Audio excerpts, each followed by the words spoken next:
So I want to discuss the link between PMS, menstrual migraines, and cancer, because at its root cause, we have some changes in both our exposure to hormones in the environment and the way that our body processes and eliminates hormones from our body.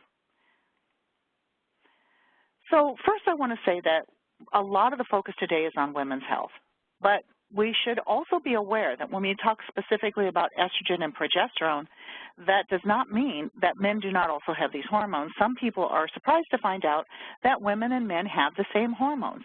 They just have them in different ratios. So for example, women predominantly have estrogen, they have a lot of progesterone, and a little bit of testosterone, and all of these hormones are important. Men, on the other hand, have a great deal of testosterone, a little bit of estrogen, and a tiny bit of progesterone.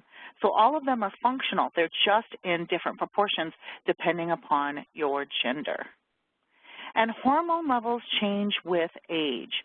So as you notice, for example, when we look at serum estrogen and serum testosterone in both men and women, you'll know that they peak, our hormones peak from puberty until around the age of 50 or 60. We see a big drop-off then, and they taper off onto more of a level line for the rest of our lives, pretty much the rest of our lives.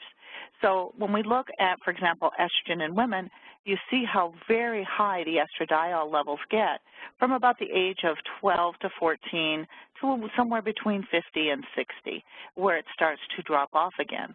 Hormones are messengers. I like to think of hormones as bicycle messengers. Have you ever been to New York City or a big city somewhere, or watched a show on TV that shows bicycle messengers where they zip in and out of traffic? I think they must be amazingly gifted and talented to weave their way in and out of some of the congestion they have to travel through. And they have the courier packs either on their bikes or on their backs. And the bicycle messenger stops at an office building and hands the office manager a message. Now, that message might be, this has been a fantastic year. Everybody gets a $1,000 bonus. Break out the champagne. So even though the bike messenger himself didn't necessarily do something, the message created a huge reaction.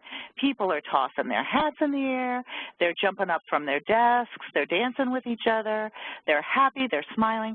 So the message of the messenger is what created the reaction. Now that very same bicycle messenger might weave in and out of traffic and stop at another office building and hand them a message. And the message might be, it's been a dreadful year. We're closing down the office. You'll be without a job in 2 weeks. Merry Christmas. So guess what? There's going to be a totally different reaction to that message that is being provided. So when you look at hormones, remember that the hormones deliver a message. One of the messages for estrogen, for example, is to grow, to proliferate, to create new tissue, especially in the areas of female sexual health.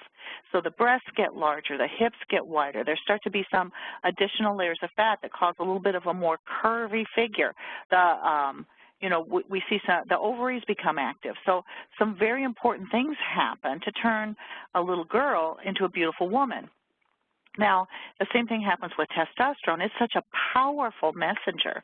So it turns a little boy into a big strapping man with broad shoulders and a thicker chest and hair in parts of his body that he didn't have when he was a child.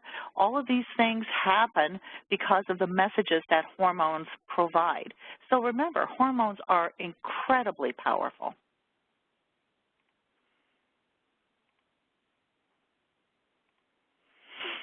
Hormone levels change when they are disrupted. There are certain hormone disruptors or xenoestrogens in our environment. And I always say not Xena, warrior princess, although she's pretty powerful on her own, but xeno meaning foreign estrogens. So we all know that BPA is bad in plastics, right? You don't want canned foods that have BPA plastic linings in the can. You don't want to drink your daily water when you go for a jog from a BPA plastic bottle.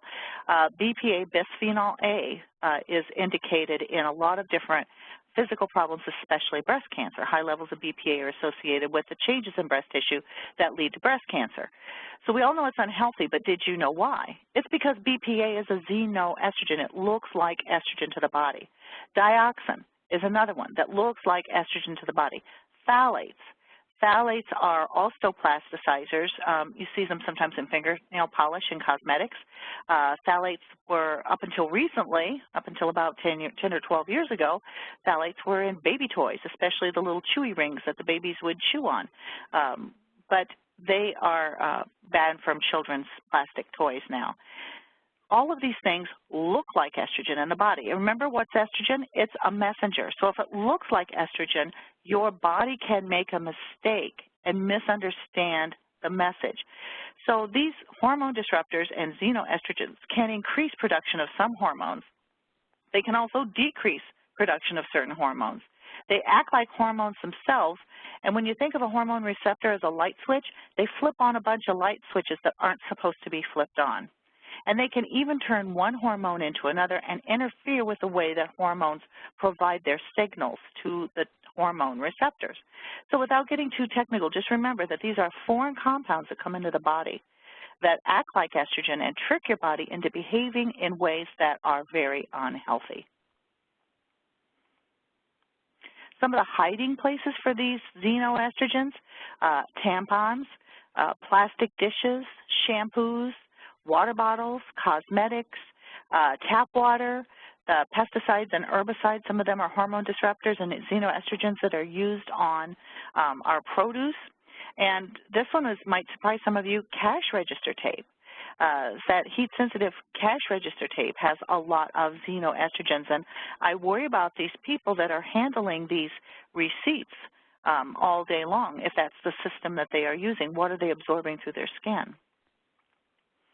So bisphenol A, for example, increases cancer cell spread. So there's two different types of triple-negative breast cancer cells. Exposure to BPA increases cancer cell invasion by almost 200%. So it doubles cancer cell invasion. When you look at BPA exposure, where can we find this? Places like the lining of metal food cans. So if you use canned food, I'm not against canned food, but I think we have to shop wisely and read the labels. If there's a white lining on the inside of the can for acidic foods like pineapples and tomatoes jump to mind, you can't just put pineapples or tomatoes in a can. They usually have to have some kind of coating in the can to prevent the acid from reacting with the metal. So make sure that the label says that the lining is BPA-free. Otherwise, you've got an acidic food, like tomatoes or pineapples or something else acidic, sitting in a can that's lined with BPA plastic, and what do the acids do? They leach more and more of that xenoestrogen out into the food.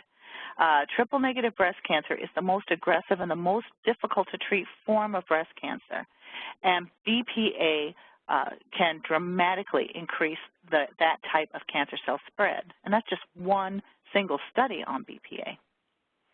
Another issue we run into when we're dealing with other issues associated with hormonal imbalances is estrogen dominance. So as we age, our hormones wax and wane. They go high, they go low, and then they taper off. And here's for those of you who are joining us via internet, when you're watching via the WebEx system, you can see this slide where right before ovulation, for example, estrogen peaks and it triggers ovulation. After ovulation, mid-cycle, progesterone peaks because progesterone means pro for gestation. It's responsible for helping to create a hospitable environment for the new baby to start to grow. If no new baby is produced, then the progesterone drops off and that triggers menstruation. It sheds the nest until the next month so it can rebuild a new nest to catch the little baby if a baby is created. So these are just some of the issues that happen over time. Up until recent history, women experienced a great many pregnancies.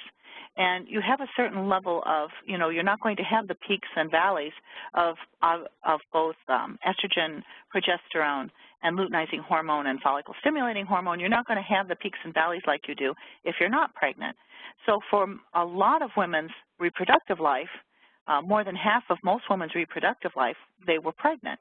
Well, nowadays, a woman's reproductive life, if we say it's from 12 to 52, let's say 40 years, women are not going to spend 20 years being pregnant.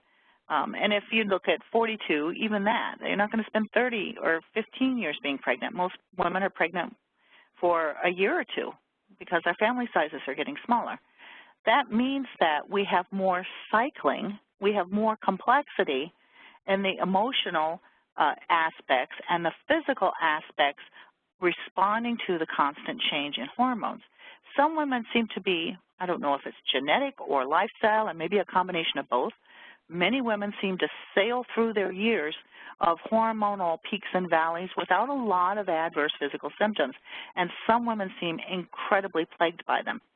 For example, menstrual migraines. Women, a lot of the migraine headaches that women experience are right prior to the beginning of menstruation. So when we start to see these changes and these drop-offs of the progesterone and the estrogens where they start to plummet to trigger menstruation, that very often triggers menstrual migraines or migraine headaches in women who are susceptible to that.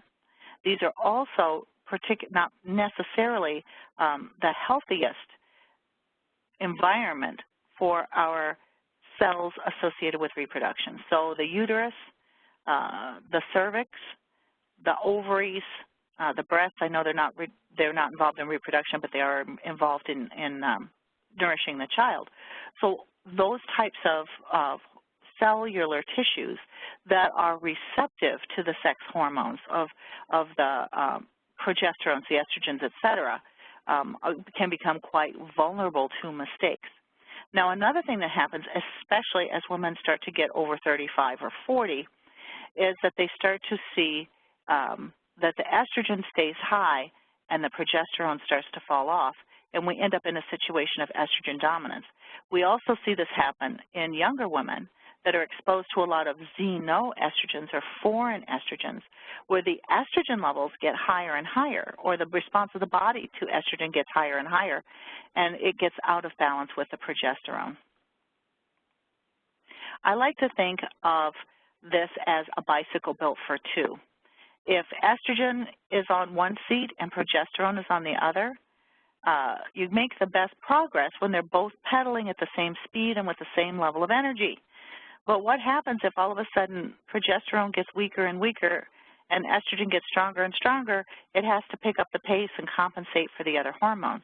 The same is true if estrogen starts to drop off and stops pedaling. Progesterone's going to have to work a lot harder. So that's why we see so many of these symptoms associated with estrogen dominance. And I'm seeing them in younger and younger women: hot flashes, night sweats, bloating, weight gain, infertility, headaches, depression, mood swings. I want to take a moment to talk about weight gain.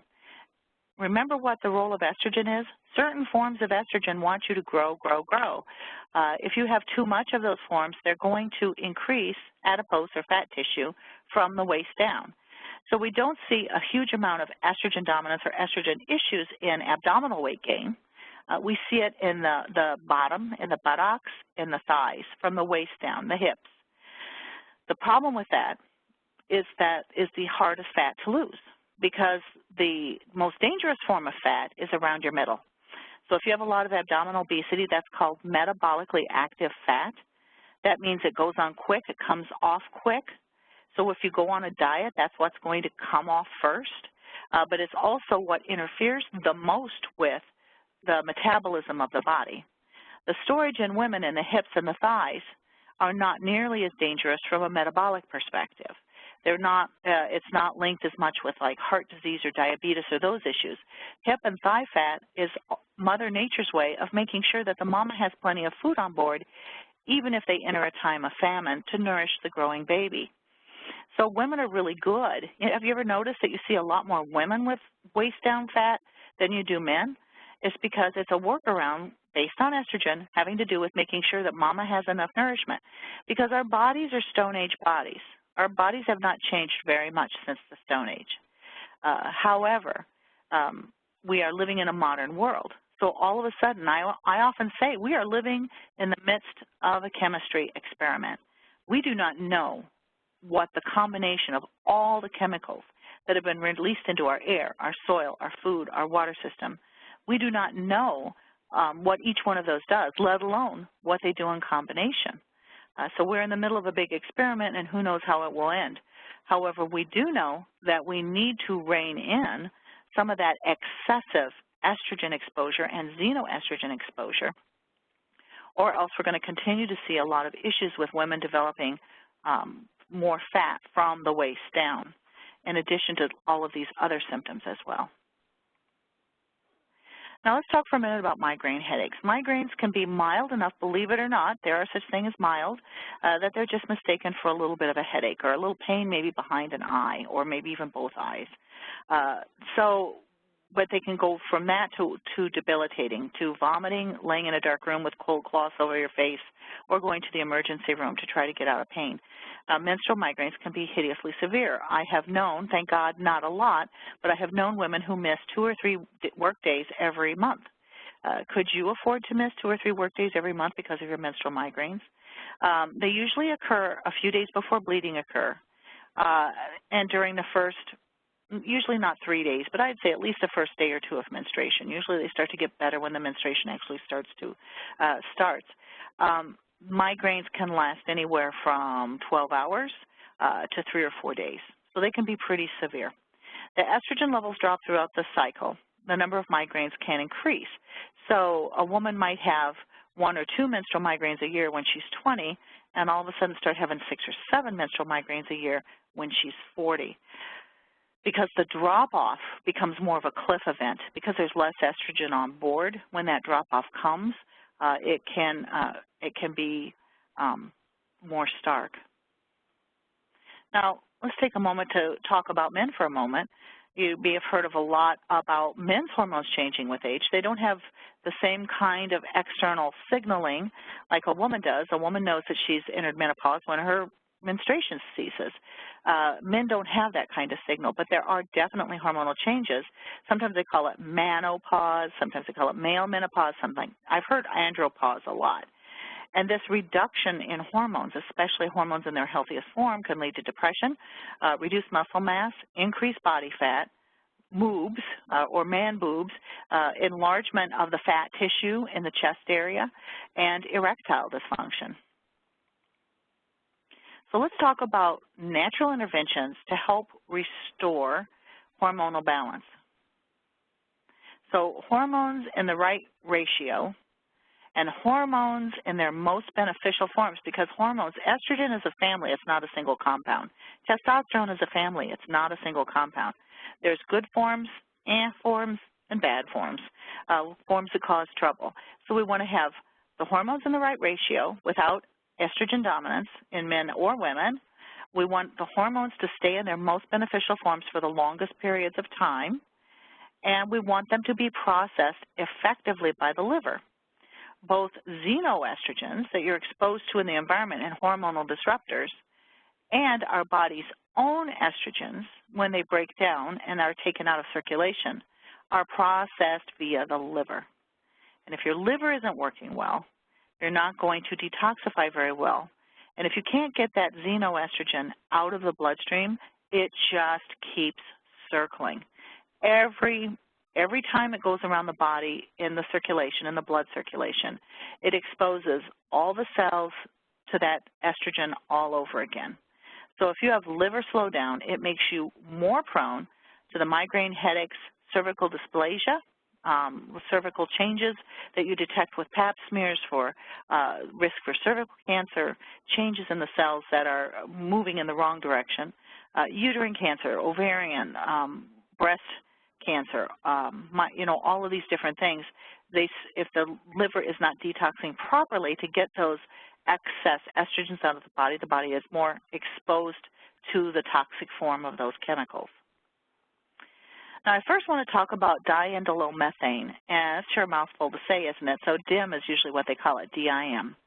This is a compound found in, it's a form of a compound found in cruciferous vegetables, including broccoli and cabbage. So we know that cruciferous vegetables, women who eat a lot of them have lower rates of certain types of hormonal issues than women who do not. There is a compound in these vegetables called indole-3-carbinol, IC3. Or I3C. I've seen it both ways. Indole-3-carbinol is a precursor to diindolylmethane.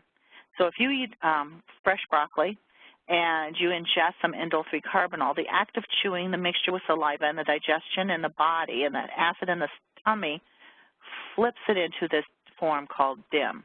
Not everybody does that very effectively. So if you try to take indole-3 carbinol as a supplement to help with your hormonal balance, you have to take a lot of it. And there are some adverse effects associated with very high levels of indole-3 carbinol. That's why I think the better way to do it is to cut out the middleman and go straight to the diindolylmethane, DIM. In fact, to get a medicinal amount of DIM in your body, you would have to eat about 2 pounds of broccoli. So it's a highly concentrated form of a unique compound found in these cruciferous vegetables. So how it works, it's a little complex, but in essence, it helps to prevent estrogen and testosterone from converting into the forms that are most harmful. So it helps keep these hormones in their safest form. For example, in benign and precancerous conditions, 150 milligrams of a DIM complex improve the ratio of the good estrogens to the harmful estrogens by a whopping 76%. So as things are detoxified in our body and as estrogen moves through its life cycle in the body, it can convert into forms that are pro-cancerous when it comes to stimulating our cells in a way that they shouldn't be stimulated. This helps to intervene and keep the estrogens and testosterones in their healthier forms. So if you really like the science, there's a lot of different kinds of active estrogens. When we look at this diagram, we want our estrogens to move into their life cycle of going into 2-methoxyestradiol and 2-methoxyestrone. These are protective forms of estrogen, and they are actually protective against cancer. If the estrogens are converted during their life cycle into these like 16-alpha estrones into active estrogen estriol, these are all carcinogenic and pro-proliferative. They increase the proliferation rate of cells and make them more vulnerable to cancerous mutations. So I always say that DIM is something like a traffic cop that stands in the road and waves most of the traffic up towards the good highway and away from the highway with all the potholes. So you're always going to have a certain ratio. You're always going to have a certain ratio of the good estrogens to the more problematic estrogens. They're always going to be in a ratio. But the people that are the healthiest without risk for hormonally active cancers or menstrual migraines or PMS or difficult menopausal transitions or uterine fibroids, endometriosis, all of these things that are triggered or made worse by the negative, they're going to have a lot fewer issues with those types of health problems than people who have a bad ratio, less of the good and more of the bad. So in this study, they looked at women with thyroid cancer. So they were supplemented for 14 days with a clinically studied form of DIM called bioresponse DIM. Now, bioresponse DIM is blended with some other compounds to enhance its absorption. And to the best of my knowledge, I believe bioresponse DIM is the only form of DIM that has published human clinical studies, unless something has come out recently. People who do research in this area use this form of DIM. And in this, they found that 6 of the 7 women had much better levels and much better ratios of their estrogens after only 2 weeks of supplementation. And if you look, for example, in patient 2, there was a huge dramatic difference in the beneficial estrogens.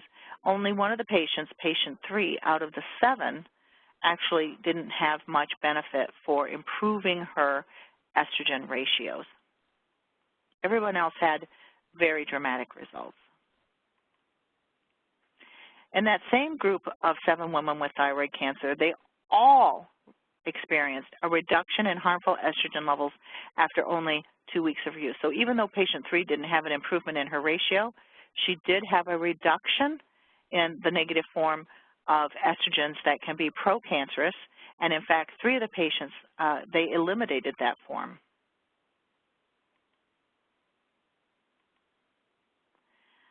When DIM was combined with radiation treatment for breast cancer, it increased cancer cell death by 30% versus radiation alone. In women with a genetic mutation associated with breast cancer, DIM supplementation increased the activity of those cancer-preventing genes, so it goosed up the body's own ability to prevent cancer by a whopping 34%. And in the study of men and DIM, men with precancerous cell changes associated with the development of prostate cancer, 12 months or staying on DIM for a full year resulted in a complete regression in almost half of those patients. In the placebo, there was no regression whatsoever. It just continued down its negative course. Now, there's some other things that we may want to use along with DIM to help restore hormonal balance and the ability of the body to properly route, channel, and detoxify hormones. One that I love is curcumin. Now, curcumin is from turmeric, and if you love turmeric, I hope you eat it breakfast, lunch, and dinner. It's a great spice. But when you're using it as a medicine, you have to use curcumin because it's only about 2 to 5% of turmeric. And you couldn't take enough turmeric to get the levels of curcumin in the bloodstream to copy or to replicate some of the human clinical trials that use curcumin. So one of the ways I am particularly interested in using curcumin, since it's poorly absorbed, is in a form that is blended with turmeric essential oil and turmerones, which not only enhances absorption but provides additional anti-cancer benefits. So it's anti-cancer, antioxidant, and more. It also helps to protect the liver. So it increases levels of protective antioxidants that are depleted when the liver processes toxins. So the liver has a busy, busy job to do. And the liver has to use up its resources, like its antioxidant resources, when it's grabbing some of these xenoestrogens, pesticides, herbicides, BPAs, phthalates, et cetera, from the bloodstream. Curcumin helps to restore those resources. Additionally, curcumin enhances liver metabolism. It makes the liver stronger, and it helps the liver get rid of toxins more quickly. It increases the ability of the liver to make bile. Bile, I always call it the toxin taxi cab. So the liver grabs things out of the bloodstream. It changes them twice. That's why they call it phase 1 and phase 2 glucuronidation as part of the detoxification process. So it changes the compounds it grabs twice to convert them into forms that are better eliminated, dissolves them in bile, and then the bile is released by the liver into the gallbladder where it sits in a little bag for a while, a little cistern, a little storage unit. And then when the food train comes along through the intestines, it sends a signal, and that bag contracts and pushes all the bile out into the intestines where it mixes with the food, and those toxins are carried out of the body. Pretty elegant system. I'm always asked the question, what happens if I don't have a gallbladder? Well, you can live without a gallbladder, but then the bile duct that carries the bile from the liver into the intestines is hooked up directly to the intestines. So if you have no gallbladder, instead of waiting for the food train to come along and having the whole bucket dumped in at one time, it's drip, drip, dripped into the intestines constantly. So there's a couple of downsides to this. Number one, it can be irritating to the intestinal tissue. And number two, sometimes there will be food there and sometimes there won't. If there's no food there, you have to worry about the reabsorption of the different toxins that the liver is trying to eliminate. So if you don't have a gallbladder, there are techniques you can use, like eating 5 small meals a day instead of 3 large ones, or taking fiber supplements between meals and before bed so that there's always a cushion there and there's always something that can grab those toxins and carry them out of the body. Additionally, curcumin on its own in a cellular study showed an 80% inhibition of breast cancer cell replication. So when you use curcumin along with them, it can be particularly beneficial for some of these hormonally dependent cancers. Curcumin also reduces estradiol levels in endometriosis.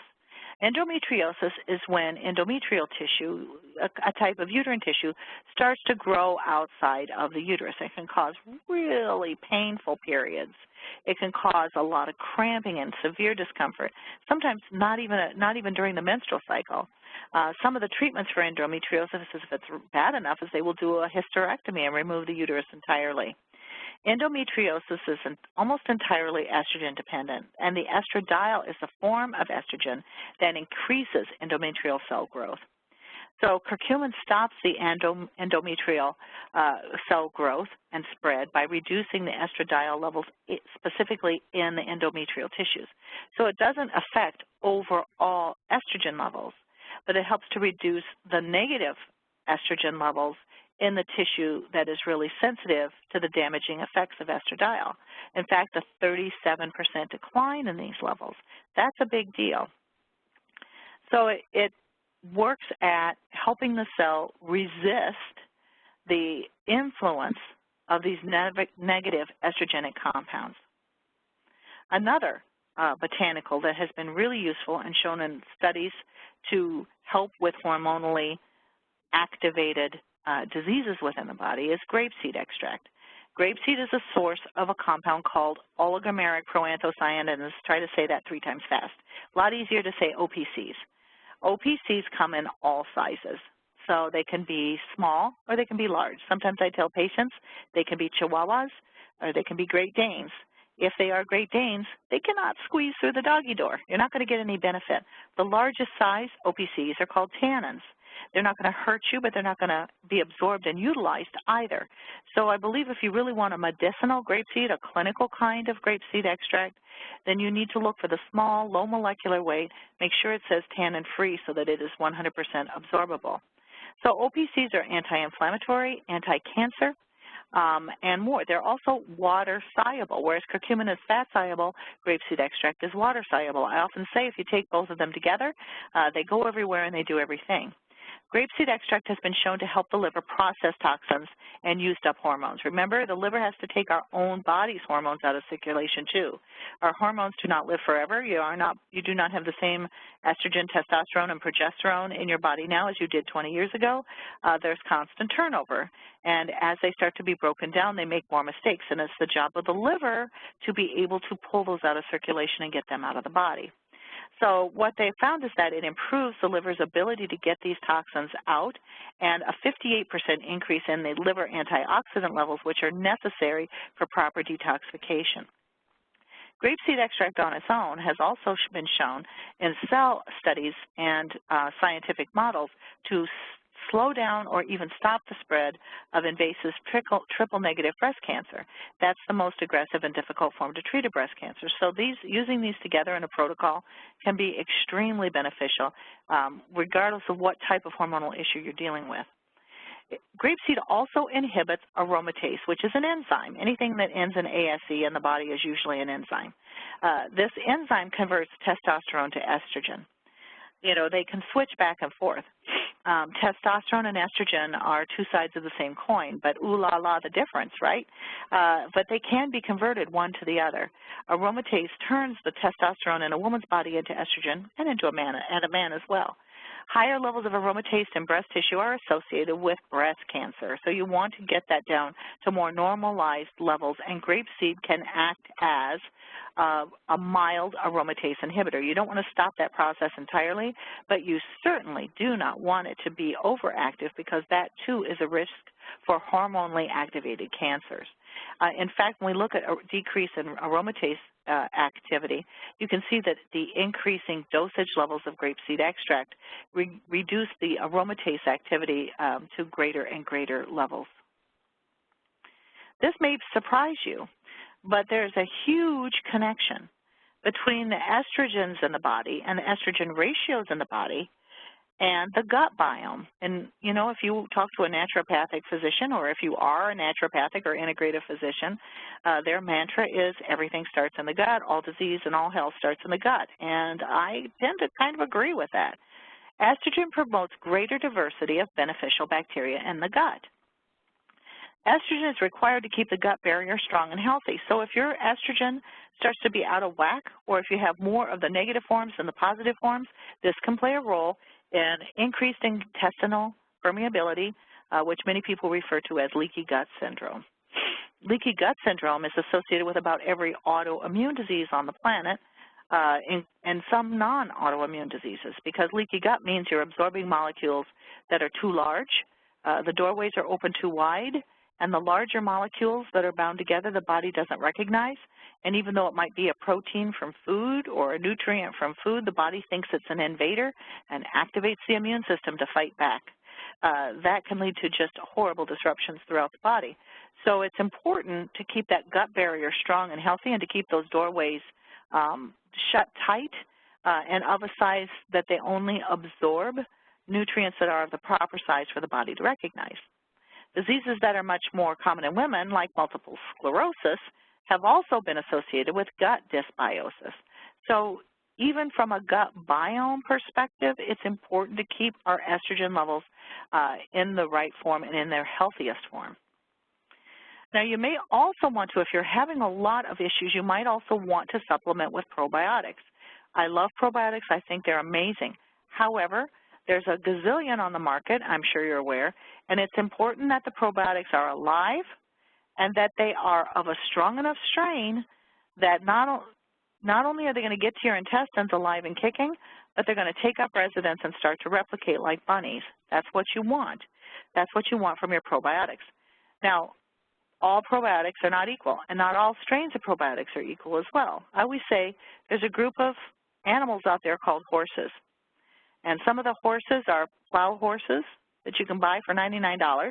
Maybe they're 20 years old and their back's swaying a little bit. Or they can be Kentucky thoroughbred racehorses, which go for millions of dollars. So if you're trying to win a race, which horse are you going to choose? But they're all legally called horses, right? The same is true of probiotics. They're all legally called probiotics, whether they die in your gut or not, whether they implant or not. They're all legally called probiotic bacteria. Some of them are bred over successive generations to be strong and acid-resistant and shelf-stable, and some are incredibly weak and vulnerable. So if you take a gazillion billion at one time, and they are the wrong kind and they're the weaker sort, every single one's going to be dead before it even gets to your gut. If you take lower levels of clinically studied forms of probiotics that are shown to resist acid and are shown to be able to be strong and to implant and to replicate freely, then you're going to be able to get away with 10, 20 billion at a time and still be able to derive healthy benefits. So some of the ones that are naturally found in the gastrointestinal tract, that's another issue with probiotics, is some are including strains that are not from the human gastrointestinal tract. So Lactobacillus plantarum is one, Lactobacillus rhamnosus, and Bifidobacterium bifidum. All three are associated with helping individuals who may be struggling with the right bacterial balance in the gut that leads to intestinal permeability problems. Or also some studies on inflammatory bowel, irritable bowel, Crohn's disease, et cetera. So those are some good strains to look at. Store them properly. You don't necessarily have to refrigerate them. They are shelf stable. Store them away from extreme heat and humidity, but for the most part, these are incredibly beneficial forms. Now, another dietary intervention that may sound weird, so sometimes I'll see a patient or a woman will come to me and she'll say, I'm just having horrible PMS, and I ask her, how much fiber is in your diet? A lot of foods that are high in fiber might be high in calories as well, or it might be somebody who's carb counting, and as you know, fats and proteins don't have any fiber. They are found in vegetables and in breads and in grains. So if you've got someone for health reasons who's going a little bit on the paleo side, they have a real difficult time sometimes getting the amount of fiber on board. So I say, take a fiber supplement. They look at me. It's like, how's a fiber supplement, or how's fiber going to help? I'm sorry, you misunderstood me. I'm not constipated. Well, maybe I am a little. What I'm talking to you about are my hormonal issues. You know, remember when I said that estrogens and xenoestrogens are detoxified and eliminated by the liver? Well, they are dumped into the gut, and they're dumped into the gut when the food comes along in a perfect scenario. And then the food absorbs these toxins and carries them out of the body. If you have a very low fiber diet, or if you eat one meal that contains zero fiber, like maybe you have a piece of chicken for lunch and, and a cup of coffee, that has no fiber whatsoever. So whatever toxins are dumped into the gut, guess what happens? They get reabsorbed. They go right back into the bloodstream. It puts a huge stress on your liver because now the liver has to take them out of the bloodstream again and prepare them for elimination. So it gets to be a vicious cycle. So if you don't eat optimal amounts of fiber, and it's a lot, 20 to 30 grams of fiber a day are what's recommended, you can take fiber supplements. Find a fiber that you enjoy, soluble, insoluble, blend of both. They also increase the amount of probiotics in the gut. They also increase the healthy bacteria because the healthy bacteria, the healthy microorganisms in your gut eat soluble fiber and a little bit of the insoluble. But guess what? The bad things in your gut, like your yeasts, etc., they eat sugar. So in the olden days, remember when I said we're Stone Age bodies living in a modern world? In the olden days, people ate enormous amounts of fiber and not very much sugar. So they fed their little probiotics there, and they grew and they thrived. Now we eat higher levels of sugar, which feeds more of the yeasts and pathogenic bacteria, and less of the fiber to feed the good, and so the good guys are starting to get starved out. So if you don't have fiber, there's not going to be any binding of these hormones that are, and fake hormones that are taken out of circulation to eliminate from the body. You do not want these dangerous forms of estrogen and toxic xenoestrogens to be reabsorbed. So you need to increase your fiber intake. And I would not just take it all at one time. Don't just get up in the morning and take a whopping dose of fiber. If you are using fiber supplements, try to increase fiber in your meals, lots of fruits, vegetables, nuts. If you're into whole grains, if you're comfortable with that, you're not on a low carb diet, then increase those, and also take fiber supplements like 2 or 3 times throughout the day. I absolutely guarantee you that you will see a measurable improvement in hormonal balance and hormonal health in 2 to 6 weeks. It's pretty rapid. Women are pretty amazed when this happens. Okay, quick recap, and then we'll go into questions. Help for hormones, regardless of what your issues are: PMS, perimenopause, uterine fibroids, cervical dysplasia, risks for cancers, different kinds of hormonally activated cancers, menstrual migraines. All of these have, as part of, or a large part of their root cause, is a disruption in levels of estrogens in the body and the balance of the good to the bad estrogens in the body. So DIM is ideal for any hormone-related problem, and it can also be useful in men. So it helps to keep testosterone in its beneficial form. In fact, muscle builders or bodybuilders, competitive bodybuilders, abuse the heck out of DIM. They got it so safe to get better muscle definition and better muscle growth because of this activity. They take many times the recommended dosage, especially when they're preparing for a show. It also has anti-cancer activity. Just about everything that's a risk for breast cancer is a risk for prostate cancer. It also has beneficial activity for men who have issues with prostate cancer as well. So a good dosage is about 120 milligrams of DIM. I mean the bioresponse DIM, the one that has facilitated absorption, and about 250 milligrams of curcumin and grapeseed. I like the French grapeseed that's tannin-free. You can increase these dosages as needed, but you generally don't have to increase them tremendously. For most people, probiotics are really important to include. You don't have to take those over the course of the day. Take them once a day and take them with food, because food helps to promote the liveliness of the probiotics because they're shielded from some of the activity throughout the gastrointestinal tract, and they have something to eat on their way. Probiotics like to eat food too. So I'd like to take them with food and increase your fiber intake. If you are prone to gas and flatus, or what I like to call embarrassing elevated moments, if you suddenly and dramatically increase your fiber, you may increase intestinal gas.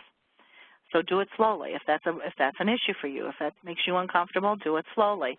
Spread the fiber out throughout the day. Build your tolerance until you get up to at least 20 grams of fiber a day, not just supplementally, but I mean as a combination of the fiber in your food and the fiber in your supplements. Become an avid label reader.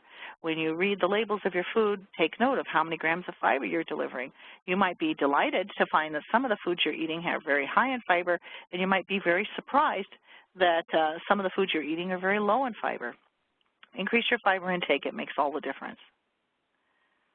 So I thank you for taking time out of your busy day to learn more about the connections between certain hormonally activated problems in the body like menstrual migraines, perimenopause, PMS, severe PMS, uterine fibroids, cervical dysplasia. The list goes on, and every kind of hormonally activated or hormonally responsive cancer. All of these have a root cause of these disrupted estrogens, exposure to xenoestrogens, and inability to detoxify and eliminate these compounds from the body. So I hope this has been useful. I notice we already have some questions in the queue, so I'm going to turn it back over to Lexi. Thank you very much, Cheryl. I think that was an excellent presentation with a lot of great points that people can take home and apply in their own lives. We do have some questions that have come into our question and answer queue, so we're going to go ahead and get to those. So folks, just a reminder, if you would like to ask our presenter today a question, you can use the chat box feature. Just click on the blue chat bubble on the top of your window to activate the chat box, or you can click on the blue square box with a question to open the question and answer, and in that way you can just type in a message and we'll be going through those and reading them off for our presenter. So Cheryl, if you don't mind, let's get started here. All right. Now I cannot seem to get my chat window to open, so hopefully yours will. Let me see. Here we go. I had one question that came through the chat box, and it was a question slightly off topic, but what about deodorant? Does deodorant have any effect on hormone levels in cancer? I don't know that it has a huge impact on hormonal levels, but there are, and I don't know quite honestly if they've been removed from the market or not, but there are, especially like bar deodorants, that can have plasticizers in them. So read the labels carefully, and if they do have like some of the if they do have some of the plasticizers, like the phthalates and such, I would stay away from them and look for something a little bit more natural. So good question. I also have some concerns about aerosol deodorants. Well, number one, not being so good for the environment because of their release of certain chemicals, but I don't know that they have as much in the way of plasticizers, but sometimes there can be other compounds in there as well. Okay, now a question about estradiol. So what about women going through menopause when estradiol levels decrease and estrone levels are present? Would you use the DIM with bioidentical estradiol supplementation? Absolutely. Absolutely, because it doesn't affect, DIM does not affect the overall amounts of estrogen in any form in your body. It just keeps it in the safer form. Now, if you're going to supplement with bioidentical hormones, which I know a lot of women do and some men do as well, I think that's the safest way to do it is in the topical creams, because when you take these estrogens orally, some things can happen during the digestion process that make them very prone to going into the worst form of the hormone. When you avoid that part of the digestive process by applying them topically, I think they're much safer and can be very beneficial to a lot of people. But remember that even the safe and healthy amounts, or not all estradiol is bad, it's just certain forms of estradiol is bad, just like not all estrogen is bad, just certain forms are bad. So you would, if you're taking bioidentical topical hormones, or even more importantly, if you're taking oral hormones like Premarin or something along those lines, you absolutely need DIM on board, because those supplemental hormones are more prone to conversion into going to the dark side, so to speak. They go to the bad form of the hormone, which may be why using oral estrogens like Premarin, et cetera, are associated with increased risk for certain kinds of hormonally activated cancers. So yes, absolutely, I would use it. Do you recommend DIM for women who have regular but heavy monthly menstrual flows? And so this person notes they also get migraines every month associated with their period. And finally, does DIM make you gain weight? Well, let me start with the last. That's the easiest. DIM absolutely does not make you gain weight. In fact, it may help you to lose weight. I never pitch anything as a weight loss miracle, but I do know that there are certain kinds of nutrient supplements that can make your body have an easier time of it. The hardest weight to lose is from the waist down, and if you have enough DIM on board, you're helping to keep the estrogen in the form that does not promote weight gain from the waist down. So if you've been you know, riding a bicycle and walking and eating right, and you still can't lose some of that thigh weight or hip weight, I would absolutely incorporate DIM and see if that doesn't help. If you have a very heavy monthly menstrual flow, it may be that you have a slow thyroid gland. That's often associated with very heavy, regular but very heavy menstrual flow. Low thyroid functionality is also associated with women who have irregular periods, women who may have a period in 6 weeks instead of 4, and then the next month in 3, and it skips all over the place. That's also associated with low thyroid activity. So you might want to think about supplementing a little bit with iodine to get your thyroid function up a little bit higher. This has nothing to do with the menstrual migraine so much or the DIM, but if you get better functionality with your thyroid gland and help to squeeze out, using iodine squeezes out iodine competitors from the body that can promote these problems, like your fluorides and the fluorides and chlorines and bromides, like brominated flour, brominated vegetable oils, and soft drinks, that sort of thing. So absolutely, I would think about adding some iodine. I would say between 6.25 and 12.5 milligrams. I like a blend of iodines. I'm not a fan of the liquids because it's harder to get the exact dosage. I like the capsule forms. But I would think about supplementing with some iodine, number one, to get your thyroid working a little bit more healthily. But the DIM may help with some of the symptoms associated with that and will absolutely help with the menstrual migraines, because the menstrual migraines are not triggered because of low thyroid function. The menstrual migraines are triggered because of the sudden drop-off of the hormones.